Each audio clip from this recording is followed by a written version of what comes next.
What does it take to marry in the Hausa world? A bride whose face remains hidden until the vows are spoken. A groom who must prove his worth, not just to her, but to her entire lineage. A marriage that begins with silence and ends in celebration. This is no Hollywood love story. This is a sacred ceremony steeped in faith, family, and finesse. Welcome to the Hausa marriage tradition. Stay tuned.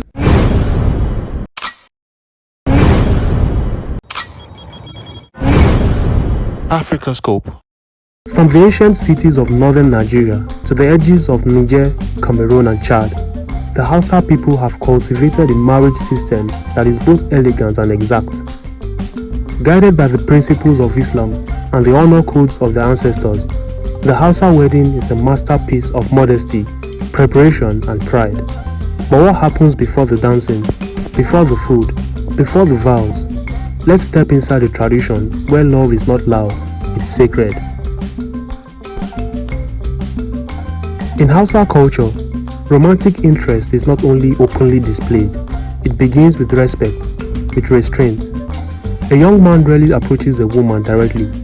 Instead, his intentions are sent through the family, usually through his mother, aunt, or sister. The girl's family investigates the suitor's background, his behavior, his faithfulness, his ability to provide. The woman's voice matters. She can say no, but if she says yes, the entire process becomes a community affair. Next comes the sadauki, the bride price. Not to buy the bride, but to honor her worth. To thank her parents for raising a righteous daughter.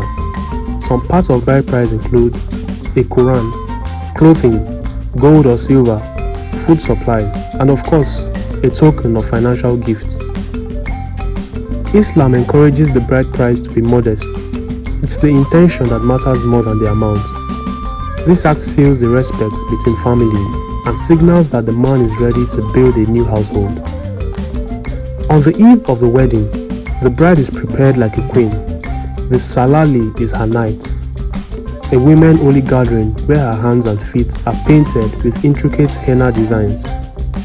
Elder women share wisdom about how to care for a husband and how to run a home with grace and patience. Songs are sung, prayers are whispered. This is sisterhood, not performance. Meanwhile, the groom is also being counseled. He's told of his duties to provide, to protect, and to love with sincerity. In the presence of God and witnesses, the couple is formally joined through kaulu, which is the Islamic marriage contract. Only the groom is typically present.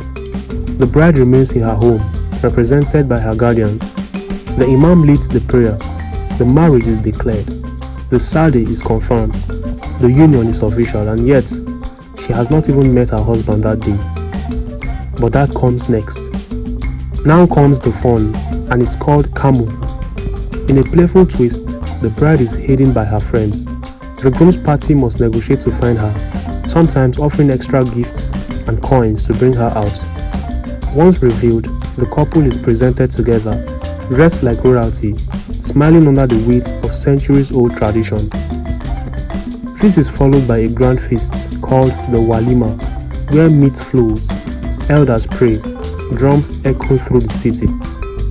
When the guests leave, the sacred privacy begins. Elder women escort the bride to her new home, offering her lotions, perfumes, and advice. Islam teaches that the wedding night should be gentle, respectful, and consensual. Virginity is still honored by many, but conversations are evolving.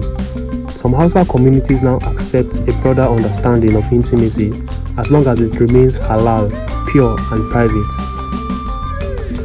To be married in Hausa culture is to join not just hands, but histories, values, and destinies. It is a ritual of deep grace, a celebration of honor, and a promise of peaceful partnership in a noisy world. Perhaps there's something beautiful about a love that begins in whispers and blossoms in devotion.